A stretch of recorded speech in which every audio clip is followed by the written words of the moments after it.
Hi guys, welcome to Bindu blogs. ఈరోజు మేము ఆఫీస్లో మ్యాగీ ప్రిపేర్ చేసుకుంటున్నాం ఫర్ బ్రేక్ఫాస్ట్. ఎలా చేస్తామో చూడండి. హాట్ వాటర్,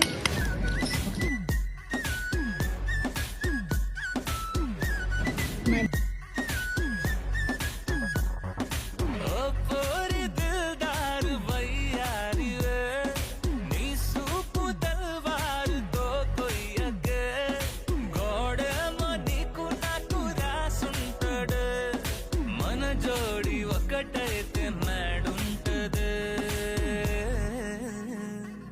వైబుంది బేబీ వైబుందిలే, ఈ గ్లోబ్ నువ్వే వైబుందిలే.